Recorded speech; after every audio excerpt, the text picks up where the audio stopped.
Hello friend, नमस्ते, प्रणाम। René Yadav ji channel पे आप सबके बहुत बहुत स्वागत है। मैं आप सब बीच में बहुत प्यारा सुंदर एक बेटा विवाह गीत लेके आया हूँ। मेरा बेटा विवाह गीत कैसा लगा कमेंट बॉक्स में ज़रूर बताना। अच्छा लगे तो लाइक सब्सक्राइब शेयर जरूर करना। अपना आशीर्वाद दुलार जरूर देना। आप सबकी बहुत बहुत धन्यवाद।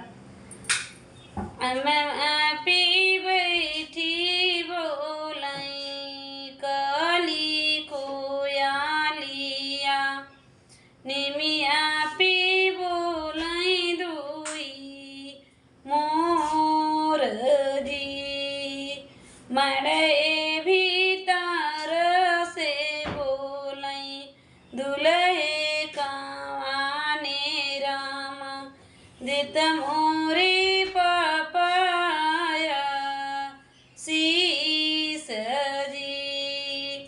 मुख भरया सिसवा देव मोरे बेटा मौरी से होई तोर भी या जी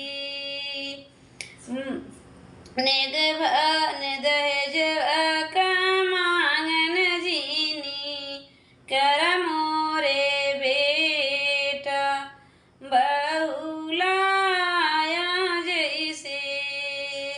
सीता जी चुक जाई है मोरे बेटा सुर दहेजवा बहुत रही है मोरे साथ जी कटी जाई है मोरे बेटा संसयानी आरिया घरवा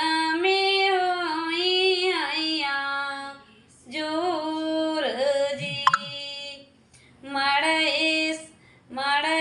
भीतर से बोलै दुल्हे रामा दई देता मोरे चचया शीस जी मुख भरया सिसवा देवै मोरे बेटा मौसुनवा मौरी सोईबी या जी दहेजवा का मांगन जीनी कर मोरे बेटा बहुली आया जैसे ए सीत जी चुक जाई है मोरे बेटा